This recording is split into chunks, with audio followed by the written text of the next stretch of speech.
ಸರ್ವಮಂಗಳಮಾಂಗಲ್ಯೆ ಶಿವೆ ಸರ್ವಾರ್ಥಸಾಧಿಕೆ ಶರಣ್ಯೇ ತ್ರ್ಯಂಬಕೆ ದೇವಿ ನಾರಾಯಣಿ ನಮೋಸ್ತುತೆ. ವಂದೇ ಮಾತರಮಂಬಿಕಾ ಭಗವತಿ ವಾಣೀ ರಮಾ ಸೇವಿತ ಕಲ್ಯಾಣೀಂ ಕಮನೀಯಕಲ್ಪಲತಿಕಾಂ ಕಂಜಾಸನಸ್ಯ ಪ್ರಿಯಾಂ ವೇದಾಂತ ಪ್ರತಿಪಾದ್ಯಮಾನ ವಿಭಂ ವಿದ್ಮನ್ಮನೋರಂಜಿನಿ ಶ್ರೀಚಕ್ರಾಂಕಿತರತ್ನಪೀಠನಿಲಯೇ ಶ್ರೀರಾಜರಾಜೇಶ್ವರಿ. ಓಂ ಹ್ರೀಂ ದುಂ ದುರ್ಗಾಯೇ ನಮಃ. ನಮ್ಮ ಯೂಟ್ಯೂಬ್ ವಾಹಿನಿಯ ಸಮಸ್ತ ವೀಕ್ಷಕರಿಗೆ ನಿಮ್ಮ ನೇತ್ರಾವತಿ ಮಾಡುವ ನಮಸ್ಕಾರಗಳು. ವಿಶೇಷ ಜ್ಯೋತಿಷ್ಯ ಕಾರ್ಯಕ್ರಮಕ್ಕೆ ನಿಮ್ಮೆಲ್ಲರಿಗೂ ಆತ್ಮೀಯವಾದ ಸ್ವಾಗತ. ವೀಕ್ಷಕರೇ, ಗ್ರಹಗಳ ಗೋಚಾರದ ಆಧಾರದ ಮೇಲೆ ಯಾವ್ಯಾವ ರಾಶಿಯವರಿಗೆ ಯಾವ ರೀತಿ ಫಲಗಳಿರುತ್ತೆ ಅಂತ ಹೇಳ್ತೀವಿ. ಅದರಲ್ಲಿ 9 ಗ್ರಹಗಳಲ್ಲಿ ಒಂದೊಂದು ಗ್ರಹಗಳು ಒಂದಷ್ಟು ದಿನಗಳು ಒಂದೊಂದು ರಾಶಿಯಲ್ಲಿ ಇರ್ತಾರೆ. ಅದರಲ್ಲಿ ತುಂಬ ಬೇಗ ಒಂದು ರಾಶಿಯಿಂದ ಇನ್ನೊಂದು ರಾಶಿಗೆ ಸಂಚಾರವನ್ನು ಮಾಡುವ ಗ್ರಹ ಅಂದರೆ ಚಂದ್ರ. ಅದಾದಮೇಲೆ ಸೂರ್ಯ, ಕುಜ, ಬುಧ, ಶುಕ್ರ ಈ ಗ್ರಹಗಳೆಲ್ಲ 1 ತಿಂಗಳು 1.5 ತಿಂಗಳು ಈ ರೀತಿ ಒಂದೊಂದು ಮನೆಯಲ್ಲಿ ಇರ್ತಾರೆ. ಆದರೆ ದೀರ್ಘಕಾಲದ ಅವಧಿಯಲ್ಲಿ ಒಂದೇ ಮನೆಯಲ್ಲಿರುವಂತಹ ಗ್ರಹಗಳು ಅಂದರೆ ಅದು ಮೊದಲನೇದಾಗಿ ಶನಿ. ಯಾಕಂದರೆ ಒಂದು ಮನೆಯಲ್ಲಿ ಸುಮಾರು 2.5 ವರ್ಷಗಳ ಕಾಲ ಇರ್ತಾನೆ ಒಂದೇ ರಾಶಿಯಲ್ಲಿ. ಇನ್ನು ಗುರುಗ್ರಹ ಒಂದು ರಾಶಿಯಲ್ಲಿ 1 ವರ್ಷ ಸಂಚಾರವನ್ನು ಮಾಡ್ತಾನೆ. ಅದಾದಮೇಲೆ ರಾಹು ಕೇತುಗಳು ಒಂದು ರಾಶಿಯಲ್ಲಿ 18 ತಿಂಗಳುಗಳ ಕಾಲ ಅಂದರೆ 1.5 ವರ್ಷಗಳ ಕಾಲ ರಾಹು ಕೇತುಗಳು ಒಂದೇ ರಾಶಿಯಲ್ಲಿ ಸಂಚಾರವನ್ನು ಮಾಡ್ತಾರೆ. ಈ ಒಂದು ನಿಟ್ಟಿನಲ್ಲಿ ಈ ವರ್ಷದಲ್ಲಿ ರಾಹು ಮತ್ತು ಕೇತು ತನ್ನ ರಾಶಿಯನ್ನು ಬದಲಾಯಿಸ್ತಾ ಇದ್ದಾರೆ, ತನ್ನ ಮನೆಯನ್ನು ಬದಲಾಯಿಸ್ತಾ ಇದ್ದಾರೆ. ಇದೇ ಮೇ 18ನೇ ತಾರೀಕಿಗೆ ರಾಹು ಗ್ರಹ ಮೀನರಾಶಿಯಿಂದ ಕುಂಭರಾಶಿಗೆ ಪ್ರವೇಶವನ್ನು ಮಾಡ್ತಾ ಇದ್ದಾನೆ. ಸದ್ಯಕ್ಕೀಗ ಮೀನರಾಶಿಯಲ್ಲಿ ಇದ್ದಾನೆ ರಾಹು ಗ್ರಹ. ಈ ರಾಹು ಕುಂಭರಾಶಿಗೆ ಹೋಗ್ತಾನೆ. ನೋಡಿ, ಎಲ್ಲ ಗ್ರಹಗಳು ಅವರಿರೋ ರಾಶಿಯಿಂದ ಮುಂದಿನ ಮನೆಗೆ ಹೋಗ್ತಾರೆ, ಪ್ರದಕ್ಷಿಣಾಕಾರದಲ್ಲಿ ಸುತ್ತಾರೆ. ಈಗ ಗುರು ವೃಷಭ ರಾಶಿಯಲ್ಲಿದ್ದ, ಈಗ ಮಿಥುನ ರಾಶಿಗೆ ಬಂದಿದ್ದಾನೆ. ಶನಿ ಕುಂಭರಾಶಿಯಲ್ಲಿದ್ದ, ಮೀನರಾಶಿಗೆ ಬಂದಿದ್ದಾನೆ. ಆದರೆ ರಾಹುಕೇತುಗಳು ಮಾತ್ರ ಉಲ್ಟಾ, ಅಪ್ರದಕ್ಷಿಣಾಕಾರದಲ್ಲಿ ತಿರುಗ್ತಾರೆ. ರಾಹು ಅಂದ್ರೇ ಉಲ್ಟಾ ಅಂತ ಹೇಳ್ತೀವಿ ನಾವು. ಹಾಗಾಗಿ ರಾಹು ಮೀನರಾಶಿಯಿಂದ 18ನೇ ತಾರೀಕಿಗೆ ಕುಂಭರಾಶಿಗೆ ಬರ್ತಾ ಇದ್ದಾನೆ. ಅದರಂತೆ ರಾಹು ಚೇಂಜ್ ಆಗಿದ ತಕ್ಷಣ ಕೇತು ಚೇಂಜ್ ಆಗಲೇಬೇಕು. ಯಾಕೆಂದರೆ ಒಬ್ಬ ಮನುಷ್ಯನ ದೇಹ ಮತ್ತು ತಲೆ ಭಾಗಗಳೇ ರಾಹು ಕೇತುಗಳಾಗಿರೋದ್ರಿಂದ ಆ ರಾಹು ಎಲ್ಲಿರ್ತಾನೆ ಅದರ ಆಪೋಸಿಟಲ್ಲಿ ಕೇತು ಇರಬೇಕಾಗತ್ತೆ. ಹಾಗಾಗಿ ರಾಹು ಕುಂಭರಾಶಿಗೆ ಬರ್ತಾ ಇದ್ದಾನೆ.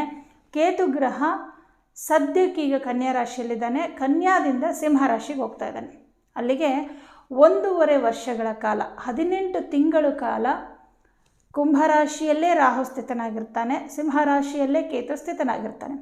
ಈ ರೀತಿ ರಾಹು ಕೇತುಗಳು ತಾವು ಸ್ಥಿತರಾದ ರಾಶಿಯಿಂದಾಗಿ ಇತರ ರಾಶಿಗಳ ಮೇಲೆ ಅವರುಗಳ ದೃಷ್ಟಿಯಿಂದಾಗಿ 12 ರಾಶಿಗಳ ಮೇಲೆ ರಾಹು ಕೇತುಗಳು ಯಾವ ರೀತಿಯ ಒಂದು ಫಲವನ್ನು ನೀಡ್ತಾರೆ, ಪಾಸಿಟಿವ್ ಫಲವನ್ನು ಕೊಡ್ತಾರೋ ನೆಗೆಟಿವ್ ಫಲವನ್ನು ಕೊಡ್ತಾರೋ, ಅಥವಾ ರಾಹು ಕೇತುಗಳಿಂದ ಉಂಟಾಗುವಂತಹ ಶುಭ ಫಲಗಳೇನು ಅಶುಭ ಫಲಗಳೇನು, ಈ ಅಶುಭ ಫಲಗಳಿಗೆ ಯಾವ ರೀತಿಯ ಒಂದು ಪರಿಹಾರಗಳನ್ನು ಮಾಡ್ಕೋಬೇಕು ಅನ್ನುವಂತಹ ಎಲ್ಲ ವಿಚಾರಗಳನ್ನು ಇವತ್ತಿನ ಕಾರ್ಯಕ್ರಮದಲ್ಲಿ ನಾನು ನಿಮಗೆ ತಿಳಿಸ್ಕೊಡ್ತೀನಿ.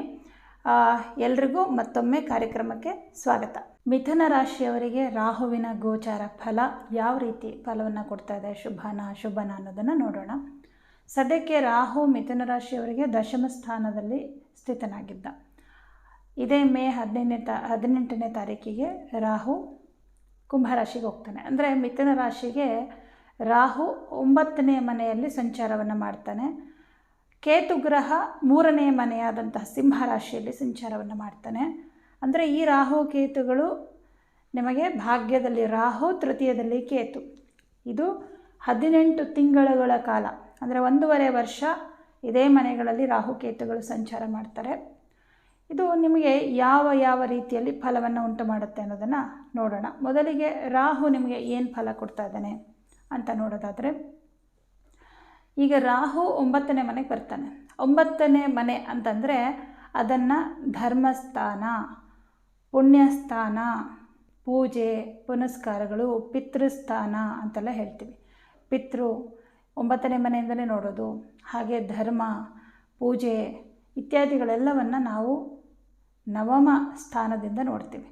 ಈ ನವಮ ಸ್ಥಾನಕ್ಕೆ ರಾಹು ಬರೋದ್ರಿಂದ ಈ ಥರದ ಕೆಲವೊಂದು ವಿಚಾರಗಳಲ್ಲಿ ಸ್ವಲ್ಪ ದುಃಖವನ್ನು ಉಂಟು ಮಾಡ್ತಾನೆ.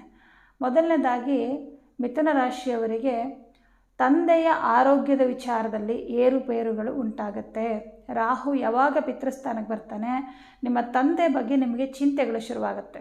ಒಂದು, ಅವರ ಆರೋಗ್ಯದಲ್ಲಿ ತೊಂದರೆಗಳಾಗಿ ಅದು ನಿಮಗೆ ಟೆನ್ಷನ್ ಕೊಡ್ಬೋದು, ಅಥವಾ ಅವರ ಮಾತು, ನಡವಳಿಕೆ ಇತ್ಯಾದಿ ವಿಚಾರಗಳಲ್ಲಿ ಬೇಸರಗಳು ಉಂಟಾಗಬಹುದು, ಅಥವಾ ಪಿತ್ರಾರ್ಜಿತ ಆಸ್ತಿಯ ವಿಚಾರದಲ್ಲಿ ಏನಾದರೂ ಸಮಸ್ಯೆಗಳು ಉಂಟಾಗಬಹುದು. ಯಾಕೆಂದರೆ ಇಲ್ಲಿ ಆ ಭಾವದ ಎಲ್ಲ ಫಲಗಳಲ್ಲೂ ಕೂಡ ನಿಮಗೆ ಏನೇನು ಒಳ್ಳೆಯದಾಗಬೇಕಿತ್ತು ಅದೆಲ್ಲ ಉಲ್ಟಾ ಆಗೋ ಥರ, ಅಥವಾ ನೀವೇನೇನು ಅಂದ್ಕೊಂಡಿದ್ರಿ ಅದು ವಿರುದ್ಧ ಆಗೋ ಥರ ರಾಹು ಮಾಡ್ತಾನೆ. ಆಕಸ್ಮಿಕವಾಗಿ ಆಗುತ್ತೆ ಇದೆಲ್ಲ ಪ್ರಾಬ್ಲಮ್ಗಳು. ಸಡನ್ನಾಗಿ ಹುಷಾರು ತಪ್ಪೋದು, ಸಡನ್ನಾಗಿ ಪ್ರಾಬ್ಲಮ್ ಆಯಿತು, ಸಡನ್ನಾಗಿ ತೊಂದರೆ ಆಯಿತು, ಮತ್ತು ನಿಮ್ಗೇನೋ ನಿಮ್ಮ ತಂದೆ ಮಾತು ಕೊಟ್ಟಿದ್ರು ಸಡನ್ನಾಗಿ ಚೇಂಜ್ ಮಾಡಿದ್ರು, ಈ ಥರ ಏನೇನೋ ಕೆಲವೊಂದು ಆಕಸ್ಮಿಕವಾಗಿ ಆಗುತ್ತೆ. ಜೊತೆಗೆ ಈ ಮಧ್ಯದಲ್ಲಿ ಮನೆಯಲ್ಲಿ ಪೂಜೆ ಪುನಸ್ಕಾರಗಳು ಇವುಗಳನ್ನೆಲ್ಲ ಮಾಡುವಂತಹ ಆಸಕ್ತಿ ಇರುತ್ತೆ ನಿಮಗೆ. ಯಾಕೆಂದರೆ ನಿಮ್ಮ ರಾಶಿಗೆ ಗುರು ಬರ್ತಾರಲ್ವ, ಹಾಗಾಗಿ ವಿಶೇಷವಾಗಿ ಮನೆಯಲ್ಲೊಂದು ಪೂಜೆ ಮಾಡಿಸೋಣ, ಅಥವಾ ಮನೆಯಲ್ಲೊಂದು ಪೂಜೆ ಮಾಡೋಣ ನಾವೇ, ಅಥವಾ ಜಪ ಮಾಡೋಣ, ಯಾವುದಾದ್ರೂ ದೇವಸ್ಥಾನಕ್ಕೆ ಹೋಗೋಣ, ಈ ರೀತಿ ತುಂಬ ಅನ್ನಿಸ್ತಾ ಇರುತ್ತೆ. ಆದರೆ ಅದನ್ನು ಮಾಡಲಿಕ್ಕೆ ರಾಹು ಬಿಡ್ತಾ ಇರೋದಿಲ್ಲ. ಅಂದರೆ ರಾಹು ನಿಮ್ಮ ರಾಶಿಯನ್ನು ನೋಡ್ತಾನೆ. ಅಂದರೆ ಕುಂಭದಲ್ಲಿರುವಂಥ ರಾಹುವಿನ ದೃಷ್ಟಿ ಮಿಥುನದ ಮೇಲಿರುತ್ತೆ. ಅಲ್ಲಿ ಗುರು ಇರ್ತಾನೆ, ಗುರು ಮೇಲೆ ರಾಹು ದೃಷ್ಟಿ ಬಿದ್ದಿರುತ್ತೆ. ಅದು ಗುರುಚಾಂಡಾಳ ಯೋಗ ಕೂಡ ಆಗುತ್ತೆ. ನೀವೇನಾದರೂ ದೈವ ಕಾರ್ಯ, ಧರ್ಮ ಕಾರ್ಯ ಏನಾದರೂ ಮಾಡಬೇಕು ಅಂದ್ಕೊಂಡಾಗೆಲ್ಲ ವಿಘ್ನಗಳನ್ನು ಉಂಟು ಮಾಡ್ತಾ ಇರ್ತಾನೆ ರಾಹು. ಎಲ್ಲಾದರೂ ಹೋಗಬೇಕು ಅಂದ್ಕೊಂಡ್ರೆ ಏನಾದರೂ ವಿಘ್ನಗಳಾಗುತ್ತೆ, ಸರಿ ಬೇಡ ಬಿಡು ಅಂತ ನಿಲ್ಲಿಸ್ಬಿಡ್ತೀರ. ಈ ಥರದ ಸಮಸ್ಯೆಗಳು ಬರುತ್ತೆ. ಇನ್ನು ಮತ್ತೊಂದು ವಿಚಾರ ಏನಪ್ಪ ಅಂದರೆ, ನಿಮಗೆ ರಾಹು ದೃಷ್ಟಿ ನೇರವಾಗಿ ನಿಮ್ಮ ರಾಶಿಯಿಂದ ಮತ್ತೆ ಪಂಚಮವಾದಂತಹ ತುಲಾರಾಶಿಯ ಮೇಲೆ ಬೀಳ್ತಾ ಇರುತ್ತೆ. ತುಲಾರಾಶಿ ನಿಮಗೆ ಪಂಚಮ ಸ್ಥಾನವಾಗಿರುತ್ತೆ. ಪಂಚಮದ ಮೇಲೆ ನೋಡಿ ಗುರುದೃಷ್ಟಿನೂ ಇರುತ್ತೆ, ರಾಹು ದೃಷ್ಟಿನೂ ಇರುತ್ತೆ. ಅದೇನಾಗುತ್ತೆ ಅಂದರೆ ನ್ಯೂಟ್ರಲ್ ಆಗುತ್ತೆ. ಗುರು ಮಕ್ಕಳ ವಿಚಾರದಲ್ಲಿ ಒಳ್ಳೆಯದನ್ನು ಮಾಡಿದ್ರೆ ರಾಹು ಏನು ಮಾಡ್ತಾನೆ, ಕೆಟ್ಟದನ್ನು ಮಾಡ್ತಾನೆ. ಅಂದರೆ ನೋಡಿ, ರಾಹು ದೃಷ್ಟಿ ಪಂಚಮದ ಮೇಲೆ ಬಿದ್ದಾಗ ಏನಾಗುತ್ತೆ, ನಿಮಗೆ ಸಹಜವಾಗಿ ಮಕ್ಕಳ ವಿಚಾರದಲ್ಲಿ ಚಿಂತೆ ಜಾಸ್ತಿ ಆಗುತ್ತೆ. ನಮ್ಮ ಮಕ್ಕಳು ಓದ್ತಾರೋ ಇಲ್ವೋ, ಅಥವಾ ಹೇಳಿದ ಮಾತು ಕೇಳ್ತಾ ಇಲ್ಲ, ನಾಳೆ ದಿನ ಅವ್ರ ಫ್ಯೂಚರ್ ಹೇಗಿರುತ್ತೋ, ಈ ಥರ 108 ಭ್ರಮೆಗಳು. ಎಲ್ಲೋ ಯಾರೋ ಯಾವುದೋ ಒಂದು ಮಗು ತಪ್ಪು ಮಾಡಿದ್ರೆ ನಮ್ಮ ಮಗು ಹಾಗೆ ಮಾಡಿಬಿಡ್ತಾನೇನೋ, ಎಲ್ಲೋ ಯಾವುದೋ ಮಗುಗೆ ಏನೋ ಸಮಸ್ಯೆ ಆಯಿತು ಅಂದರೆ ನಮ್ಮ ಮಗುಗೂ ಅದೇ ಥರ ಸಮಸ್ಯೆ ಆಗಿಬಿಡುತ್ತೇನೋ, ಸಹಜವಾಗಿ ಅನಿಸುತ್ತೆ ಎಲ್ರಿಗೂ. ಬಟ್ ಏನು ಮಾಡ್ತಾನೆ ಈ ರಾಹು, ಆ ಭ್ರಮೆ ಒಳಗೇ ಮುಳುಗಿಸ್ಬಿಡ್ತಾನೆ. ಯಾವುದಾದ್ರೂ ನೆಗೆಟಿವ್ ವಿಚಾರಗಳನ್ನ ಕೇಳಿದಾಗ ಅದು ನಮ್ಮ ಮನಸ್ಸಿನ ಮೇಲೆ ಪ್ರಭಾವ ಉಂಟು ಮಾಡೋದು ಸಹಜ. ಯಾಕೆಂದರೆ ನಾವೆಲ್ಲರೂ ಮನುಷ್ಯರು, ಎಲ್ಲರಿಗೂ ಭಾವನೆಗಳಿದೆ. ಎಲ್ಲೋ ಏನೋ ಒಂದು ಕಹಿ ಘಟನೆ ನಡೆದಾಗ ಅದನ್ನು ನೋಡ್ಬಿಟ್ಟು ಬಿಡು ಎಲ್ಲೋ ಆಯಿತು ನಮಗೇನೋ ಅಂಥವರು ಇದ್ದಾರೆ. ಆದರೆ ಎಲ್ಲರೂ ಅಂಥವ್ರು ಇರೋದಿಲ್ಲ. ಅಯ್ಯೋ ಪಾಪ ಹೀಗಾಗ್ಬಿಡ್ತಲ್ಲ ಅನ್ನೋವಂಥವ್ರು ಇರ್ತಾರೆ. ಆದರೆ ಅದನ್ನೇ ನಮಗೆ ತುಂಬ ಅದನ್ನೇ ಕೂತ್ಕೊಂಡು ನೆಗೆಟಿವ್ನೇ ಯೋಚನೆ ಮಾಡೋ ಥರ ಮಾಡೋದು ರಾಹುಗ್ರಹ. ಹಾಗಾಗಿ ನಕಾರಾತ್ಮಕ ಆಲೋಚನೆಗಳು ನಿಮ್ಮ ತಲೆ ಒಳಗೆ ಬರದೇ ಇರೋ ಹಾಗೆ ನೋಡ್ಕೊಳ್ಳಿ ಸಾಧ್ಯವಾದಷ್ಟು. ನಕಾರಾತ್ಮಕ ಆಲೋಚನೆಗಳು ನಮ್ಮ ತಲೆ ಒಳಗೆ ಬರೋದು ಯಾವಾಗ ಅಂದರೆ ಚಂದ್ರನ ಮೇಲೆ ರಾಹು ದೃಷ್ಟಿ ಬಿದ್ದಾಗ. ಮಿಥುನ ರಾಶಿಯಲ್ಲೇ ಚಂದ್ರ ಇರ್ತಾನಲ್ವ, ಆ ಚಂದ್ರನ ಮೇಲೆ ರಾಹು ದೃಷ್ಟಿ ಬಿದ್ದಾಗ. ಆದರೆ ನಮ್ಮ ಮನಸ್ಸಿಗೆ ಅನಿಸಿದ್ದು ಅಲ್ಲೇ ಹೊರಟೋಗ್ಬಿಡ್ಬೇಕು, ಅದು ಮನಸ್ಸಿನಲ್ಲೇ ಗಟ್ಟಿಯಾಗಿ ಬೇರೂರೋದಕ್ಕೆ ಬಿಡಬಾರ್ದು. ಆ ಭ್ರಮೆ ಒಳಗೆ ಮುಳುಗೋಗ್ತಾರೆ. ನೋಡಿ, ಎಷ್ಟೋ ಜನನ ನೋಡಿರ್ಬೋದು, ಡಿಪ್ರೆಷನ್ಗೆ ಹೋಗ್ತಾರೆ, ಮತ್ತು ವೀಕ್ ಆಗಿಬಿಡ್ತಾರೆ, ಮಾನಸಿಕವಾಗಿ ಅಸ್ವಸ್ಥರಾಗ್ತಾರೆ. ಕೆಲವೊಂದು ವಿಚಾರಗಳು ಅವ್ರ ಜೀವನದಲ್ಲಿ ಕೆಲವೊಂದು ಘಟನೆಗಳು ನಡೆದಾಗ, ಕೆಲವೊಂದು ಆತಂಕಗಳು ಉಂಟಾದಾಗ, ಅಥವಾ ಯಾರನ್ನಾದರೂ ಆತ್ಮೀಯರನ್ನು ಕಳ್ಕೊಂಡಾಗ ಡಿಪ್ರೆಷನ್ಗೆ ಹೋಗೋದು, ಅದು ಮೆಂಟಲಿ ಡಿಸ್ಟರ್ಬ್ ಆಗೋದು, ಇದನ್ನೆಲ್ಲ ನಾವು ನೋಡಿದ್ದೀವಿ. ಯಾಕೆ ಹೀಗಾಗುತ್ತೆ? ಎಲ್ಲರಿಗೂ ಈ ಥರ ಆಗಲ್ಲ. ಕೆಲವರು ಆ ಕಷ್ಟದಿಂದ, ಆ ದುಃಖದಿಂದ ಹೊರಗಡೆ ಬರ್ತಾರೆ, ಹೊಸ ಬದುಕನ್ನು ನೋಡ್ತಾರೆ, ಬೇರೆ ಬೇರೆ ವಿಚಾರಗಳಲ್ಲಿ ಅವರು ಆ್ಯಕ್ಟಿವ್ ಆಗಿರ್ತಾರೆ. ಬಟ್ ಕೆಲವರು ಅದರಿಂದ ಹೊರಗೆ ಬರೋಕ್ಕೆ ಆಗೋದಿಲ್ಲ. ಇದು ಯಾಕೆ ಅಂದರೆ ಅವರ ಜಾತಕದಲ್ಲಿ ಚಂದ್ರ ಅಷ್ಟು ವೀಕ್ ಇರ್ತಾನೆ. ಈ ಚಂದ್ರನ ಮೇಲೆ ಈ ರಾಹು, ಕೇತು ಇತ್ಯಾದಿ ಪಾಪಗ್ರಹಗಳ ಯುತಿ ಇದ್ದಾಗ ಆ ಮನಸ್ಸಿನಲ್ಲಿರುವಂತಹ ನಕಾರಾತ್ಮಕ ವಿಚಾರಗಳಿಂದ ಹೊರಗಡೆ ಬರೋದಕ್ಕೆ ಸಾಧ್ಯನೇ ಆಗೋದಿಲ್ಲ. ಅದಕ್ಕೆ ಮೊದಲನೇ ಸಲ ಆ ಒಂದು ಏನು ಆ ನೆಗೆಟಿವ್ ಚಿಂತೆಗಳು, ನೆಗೆಟಿವ್ ವಿಚಾರಗಳು ಬೀಜ ಬಿದ್ದಾಗಲೇ ಅದನ್ನು ಅಳಿಸಿಬಿಡಬೇಕು. ಅದನ್ನು ಸೈಡಿಗಿಟ್ಟು ಯಾವುದಾದ್ರೂ ಒಳ್ಳೊಳ್ಳೆ ವಿಚಾರಗಳನ್ನ ಕೇಳುವಂಥದ್ದು, ತಿಳ್ಕೊಳ್ಳೋವಂಥದ್ದು, ಇದ್ರ ಕಡೆ ಗಮನ ಕೊಡಬೇಕು. ಮಕ್ಕಳ ವಿಚಾರದಲ್ಲೂ ಅಷ್ಟೇ, ಅವ್ರ ಬಗ್ಗೆ ನಕಾರಾತ್ಮಕವಾಗಿ ಯೋಚನೆ ಮಾಡೋದ್ರ ಬದಲು ಅವ್ರಿಗೆ ಏನು ಮಾಡಿದ್ರೆ ಒಳ್ಳೆಯದು, ಯಾವುದರಿಂದ ಅವರು ಒಳ್ಳೆಯವರಾಗ್ತಾರೆ ಅಥವಾ ಒಳ್ಳೆ ರೀತಿಯಲ್ಲಿ ಅವರು ವಿದ್ಯಾಭ್ಯಾಸವನ್ನು ಮಾಡ್ತಾರೆ, ಅವ್ರಿಗೆ ಯಾವುದು ಸರಿ, ಯಾವುದು ಸೂಕ್ತ ಅನ್ನೋದ್ರ ಕಡೆ ನೀವು ಜಾಸ್ತಿ ಚಿಂತನೆಯನ್ನು ಮಾಡಿ. ಇನ್ನು ರಾಹು ದೃಷ್ಟಿ ನಿಮ್ಮ ರಾಶಿಯ ಮೇಲಿರುತ್ತೆ. ಕೆಲವೊಂದು ವಿಚಾರಗಳ ಬಗ್ಗೆ ತುಂಬ ಕನ್ಫ್ಯೂಷನ್ಸ್ ಇರುತ್ತೆ. ಇವಾಗ ಮಿಥುನ ರಾಶಿ, ಕನ್ಯಾ ರಾಶಿ, ಧನಸ್ಸು ರಾಶಿ ಮತ್ತು ಮೀನರಾಶಿ, ಈ 4 ರಾಶಿಗಳಲ್ಲಿ ಸ್ವಲ್ಪ ಡಿಸಿಷನ್ ತಗೊಳ್ಳೋದು ತುಂಬ ಲೇಟು. ಯಾಕಂದರೆ ಬೇಕಾ ಬೇಡವಾ ಅನ್ನೋಂತಹ ಗೊಂದಲದಲ್ಲಿ ಒಂದಷ್ಟು ದಿನ ಒದ್ದಾಡ್ತೀರ. ಅದರಲ್ಲಿ ಧನಸ್ಸು ರಾಶಿಯವರ ವಿಶೇಷ ಏನಪ್ಪ ಅಂದರೆ, ಧನಸ್ಸು ರಾಶಿ ಮೀನರಾಶಿಯ ಅಧಿಪತಿ ಗುರು ಆಗಿರೋದ್ರಿಂದ ಅವ್ರಿಗೆ ತುಂಬ ಏನೋ ಯೋಚನೆ ಮಾಡಲ್ಲ. ಸ್ವಲ್ಪ ಯೋಚನೆ ಮಾಡ್ತಾರೆ, ಒಂದಿನ 2 ದಿನ, ಆಮೇಲೆ ಅವ್ರಿಗೆ ಯಾವ್ದು ಸರಿ ಅಂತ ಡಿಸಿಷನ್ ಬೇಗ ತೊಗೊಂಡ್ಬಿಡ್ತಾರೆ.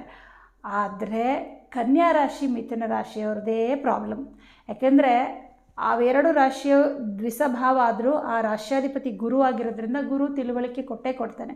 ಆದರೆ ಕನ್ಯಾ ಮತ್ತು ಮಿಥುನ ರಾಶಿ ಅಧಿಪತಿ ಬುಧ ಅಂದರೆ ಬುದ್ಧಿ, ನಿಮಗೆ ತುಂಬ ಬುದ್ಧಿ ಜಾಸ್ತಿ, ಅಂದರೆ ಅವಶ್ಯಕತೆಗಿಂತ ಮೀರಿದ ಬುದ್ಧಿ ಅಂತ ಅನ್ಕೋಬೋದು. ಅದೇ ಮನೆಯಲ್ಲಿ ಚಂದ್ರ ಇದ್ದಾಗ ಚಂದ್ರ ಮತ್ತು ಬುಧ ಶತ್ರುಗಳು ನೋಡಿ. ಚಂದ್ರ ಮತ್ತು ಗುರು ಮಿತ್ರರು. ಹಾಗಾಗಿ ಧನಸ್ಸು ರಾಶಿಯವರಿಗೆ ಚಂದ್ರ ಸಪೋರ್ಟೇ ಮಾಡ್ತಾನೆ. ಯಾವುದು ಸರಿ ಅದೇ ದಾರಿಗೆ ನಿಮ್ಮ ಮನಸ್ಸನ್ನು ಅದೇ ಮಾರ್ಗದಲ್ಲಿ ಕೊಂಡೊಯ್ಯೋದು ಗುರುಗ್ರಹ. ಆದರೆ ಈ ಮಿಥುನ ಮತ್ತು ಕನ್ಯಾ ರಾಶಿಯವ್ರಿಗೆ ಇದಾಗಲ್ಲ. ನಿಮ್ಮ ಬುದ್ಧಿ ಹೇಳುತ್ತೆ ಒಂದನ್ನು ಮಾಡಿ ಅಂತ, ನಿಮ್ಮ ಮನಸ್ಸು ಹೇಳುತ್ತೆ ಅದು ಬೇಡ ಇದು ಸರಿ. ಆವಾಗ ಯಾವುದು ಸರಿ ಯಾವುದು ತಪ್ಪು ಏನು ಮಾಡಲಿ ಅನ್ನೋ ಕನ್ಫ್ಯೂಷನ್ಸ್ ಜಾಸ್ತಿ. ಆದರೆ ಈಗ ರಾಹು ಬೇರೆ ನಿಮ್ಮ ರಾಶಿಯನ್ನು ನೋಡ್ತಾ ಇರೋದ್ರಿಂದ ರಾಹು ಏನು ಮಾಡಿಬಿಡ್ತಾನೆ ಗೊತ್ತಾ, ಇನ್ನೂ ಜಾಸ್ತಿ ಡಿಸ್ಟರ್ಬ್ ಮಾಡಿಬಿಡ್ತಾನೆ. ಅವ್ರು ಸರಿನಾ ಇವ್ರು ಸರಿನಾ, ಇವ್ರ ತಪ್ಪ ಅವ್ರ ತಪ್ಪ, ನಾನು ಆ ಕೆಲಸ ಮಾಡಲ ಈ ಕೆಲಸ ಮಾಡಲ, ಈ ಥರ ಸಿಕ್ಕಾಪಟ್ಟೆ ಗೊಂದಲಗಳು, ಸಿಕ್ಕಾಪಟ್ಟೆ ಕನ್ಫ್ಯೂಷನ್ಸ್ಗಳು. ಈ ವರ್ಷ ಪೂರ್ತಿ, ಈ 1.5 ವರ್ಷ ಪೂರ್ತಿ ನಿಮಗೆ ಕೆಲವೊಂದು ಡಿಸಿಷನ್ಸ್ಗಳನ್ನ ತಗೊಳ್ಳೋಕ್ಕೆ ಆಗೋದಿಲ್ಲ. ಏನು ಮಾಡಬೇಕು ಇದಕ್ಕೆ?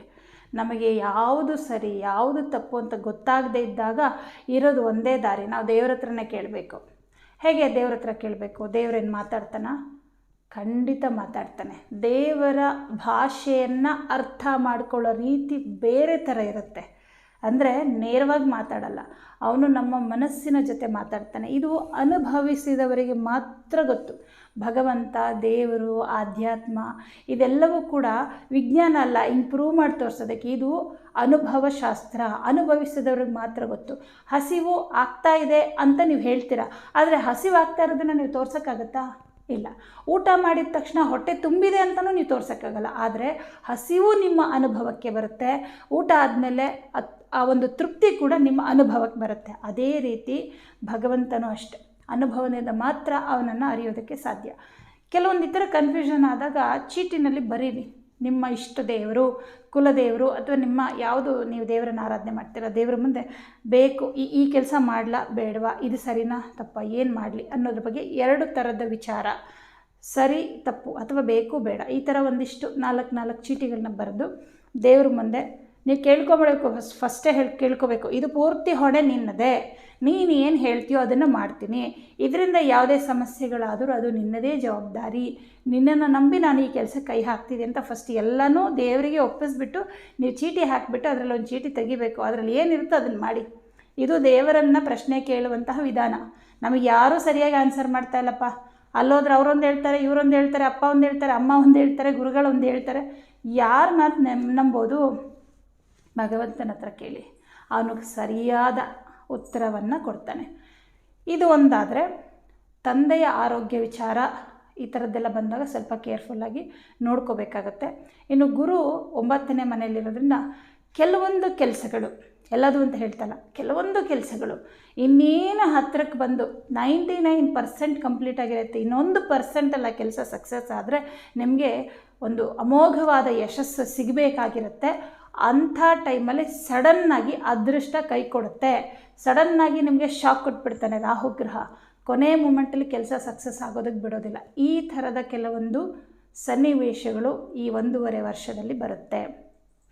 ಇನ್ನು ಗುರುವಿನ ದೃಷ್ಟಿ, ರಾಹುವಿನ ದೃಷ್ಟಿ ತೃತೀಯ ಭಾವಕ್ಕಿರುತ್ತೆ. ರಾಹುವಿನ ದೃಷ್ಟಿ ತೃತೀಯ ಭಾವಕ್ಕಿದ್ದಾಗ ತೃತೀಯದಲ್ಲೇ ಕೇತು ಕೂಡ ಇರ್ತಾನೆ. ತೃತೀಯ ಭಾವ ಅಂತಂದರೆ ನಮ್ಮ ಒಳ ಮನಸ್ಸು, ಸಬ್ಕಾನ್ಷಿಯಸ್ ಮೈಂಡ್. 3ನೇ ಮನೆಯಲ್ಲಿ ಕೇತು ಸಂಚಾರ ಮಾಡೋದ್ರಿಂದ ನಿಮಗೆ ಕೆಲವು ಮಿತ್ರರಿಂದ, ಕೆಲವು ಬಂಧುಗಳಿಂದ, ಸಹೋದರರ ವಿಚಾರವಾಗಿ ಸ್ವಲ್ಪ ಬೇಸರಗಳಾಗುತ್ತೆ. ಅಂದರೆ ಕೆಲವ್ರ ಮೇಲೆ ಮನಸ್ಸು ಹೊರಟೋಗ್ಬಿಡುತ್ತೆ. ನೀವು ಯಾರನ್ನ ತುಂಬ ನನ್ನ ಆತ್ಮೀಯ, ನನ್ನ ಸ್ನೇಹಿತ, ನನ್ನ ಬಂಧು, ನನಗೆ ಇವರು ತುಂಬ ಇಷ್ಟ, ಇವರು ನನಗೆ ಒಳ್ಳೆ ಬೆಸ್ಟ್ ಫ್ರೆಂಡು, ಇವರು ನನ್ನ ಸಹೋದ್ಯೋಗಿ ಅಂತೇಳಿ ಯಾರನ್ನು ತುಂಬ ಹಚ್ಕೊಂಡಿರ್ತೀರೋ ಅವರನ್ನು ಈ ವರ್ಷದಲ್ಲಿ ಸ್ವಲ್ಪ ದೂರ ಮಾಡ್ಕೋತೀರ. ಎಲ್ಲರನ್ನೂ ಅಂತಲ್ಲ, ಕೆಲವರನ್ನು. ಆ ಸಂಬಂಧವನ್ನು ಕಟ್ ಮಾಡೋನು ಯಾರು ಅಂದರೆ ಕೇತುಗ್ರಹ. ಈ 3ನೇ ಮನೆಯಲ್ಲಿದ್ದಾಗ ಕೆಲವರನ್ನೆಲ್ಲ ನಿಮ್ಮ ಜೀವನದಿಂದ ಗೇಟ್ ಪಾಸ್ ಕೊಟ್ಟು ಕಳಿಸ್ತಾ ಇರ್ತಾನೆ. ಅದು ಒಳ್ಳೆಯದು ಆಗಿರ್ಬೋದು, ಕೆಟ್ಟದ್ದು ಆಗಿರ್ಬೋದು. ಅವರು ನಿಮ್ಮ ಲೈಫಲ್ಲಿದ್ದರೆ ನಿಮ್ಮ ಮುಂದೆ ತೊಂದರೆ ಆಗುತ್ತೆ ಅನ್ನೋದು ಆಗಿರ್ಬೋದು, ಅಥವಾ ನಿಮ್ಮ ಲೈಫಲ್ಲಿ ಅವ್ರು ಪಾಪ ಒಳ್ಳೆಯವರಾಗಿದ್ದರು, ಆದರೂ ಅವ್ರು ನಿಮ್ಮಿಂದ ದೂರ ಮಾಡೋದಷ್ಟೇ ಕೇತು ಕೆಲಸ ಆಗಿರುತ್ತೆ. ಆದರೆ ಅವರು ಬಿಟ್ಟು ಹೋಗಿದ್ದು ಒಳ್ಳೆಯದಾಯ್ತಾ ಅಥವಾ ನಿಮಗೆ ಕೆಟ್ಟದ್ದಾಗುತ್ತಾ, ಅವ್ರು ಬಿಟ್ಟು ಹೋಗಿದ್ದು ನಿಮಗೆ ನಷ್ಟನ ಅನ್ನೋದು ನಿಮ್ಮ ಜಾತಕದಿಂದ ಗೊತ್ತಾಗುತ್ತೆ. ಯಾರ ಜಾತಕದಲ್ಲಿ 3ನೇ ಮನೆಯಲ್ಲಿ ರಾಹು ನೀಚನಾಗಿ ಸ್ಥಿತನಾಗಿರ್ತಾನೆ ಅಥವಾ 3ನೇ ಮನೆಯಲ್ಲಿ ಪಾಪಗ್ರಹಗಳಿರ್ತಾರೆ, ಅವರಿಗೆ ಕೆಲವು ಮಿತ್ರರಿಂದ, ಅಂದರೆ ದುಸ್ಥಾನಾಧಿಪತಿಗಳು ತೃತೀಯ ಭಾವದಲ್ಲಿದ್ದರೆ ಕೆಲವು ಮಿತ್ರರಿಂದ ಅಥವಾ ಬಂಧುಗಳಿಂದ ನಿಮಗೆ ನಷ್ಟನೇ ಆಗ್ತಾ ಇರ್ತಿರ್ತು, ಯಾವುದೇ ರೀತಿ ಉಪಯೋಗ ಆಗ್ತಾ ಇರೋದಿಲ್ಲ. ಸೊ ಹಾಗಾಗಿ ಈ ರೀತಿ ಕೆಲವೊಂದೆಲ್ಲ ಆಗುತ್ತೆ.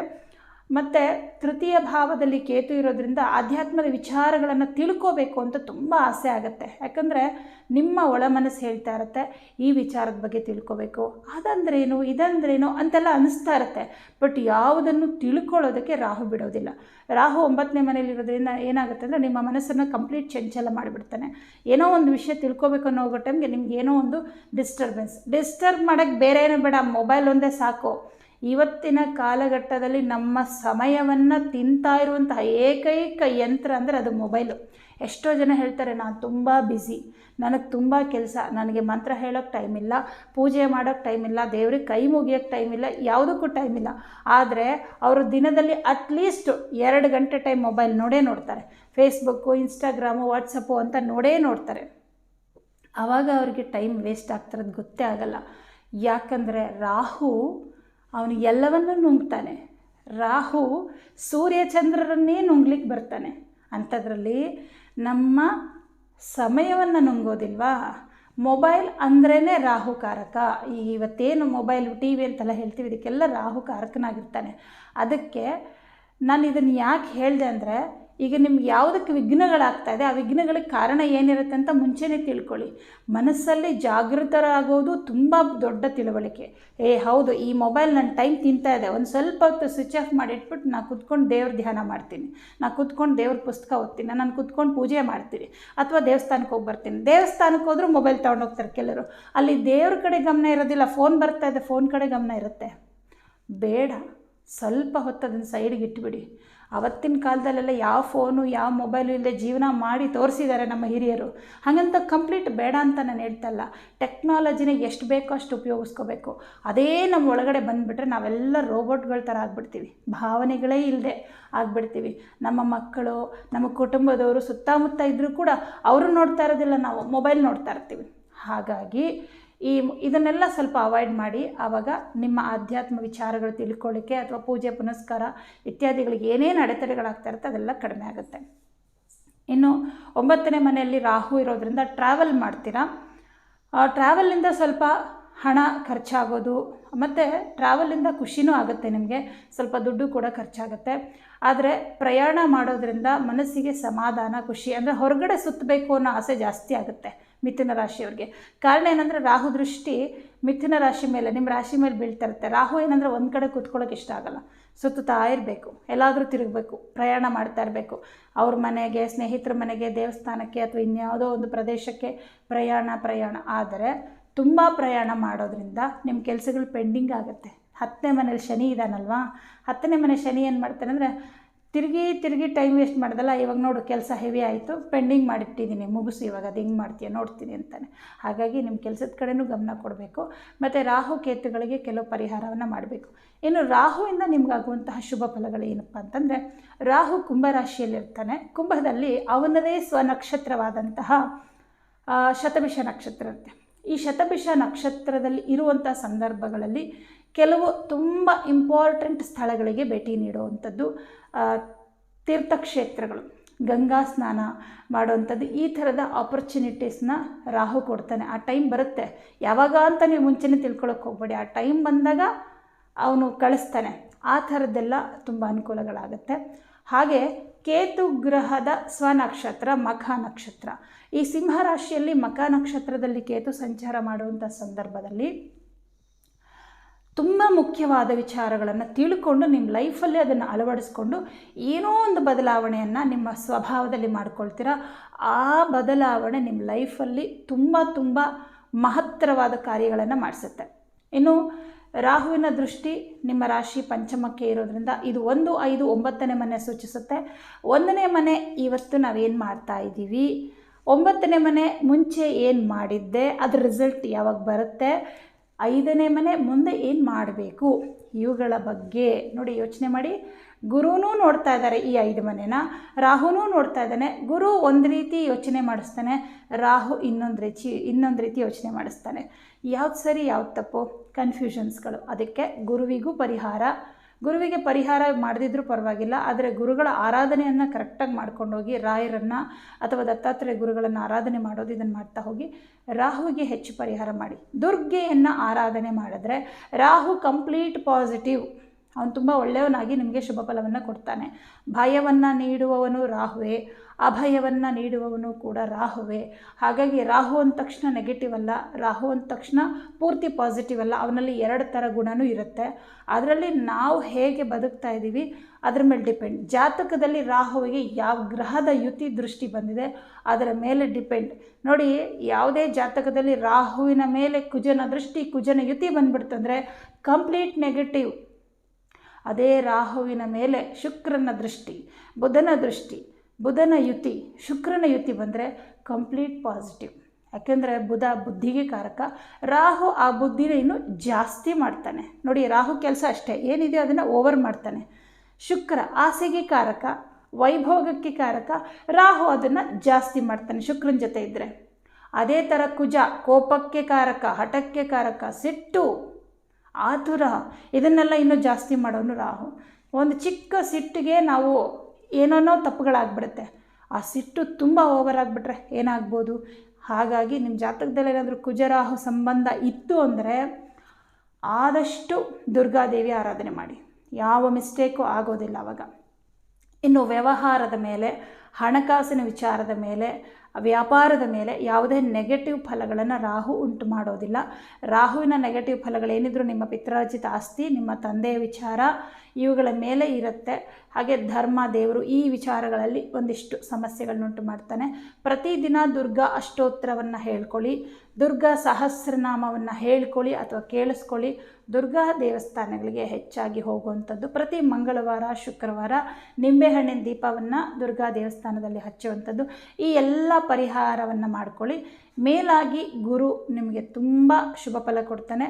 ಹಾಗೆ ದಶಮದಲ್ಲಿರುವಂತಹ ಶನಿ ನಿಮ್ಮ ಕೆಲಸಗಳು ಏನೇನಿದೆ ಅದನ್ನು ಕಂಪ್ಲೀಟ್ ಮಾಡಿಸ್ತಾನೆ. ಆದರೆ ಶನಿ ಸ್ವಲ್ಪ ನಿಧಾನ ಮಾಡಿಸ್ತಾನೆ, ಆದರೆ ಫೈನಲಿ ಎಲ್ಲ ಕೆಲಸಗಳು ಕಂಪ್ಲೀಟ್ ಆಗುವಂತೆ ಮಾಡ್ತಾನೆ.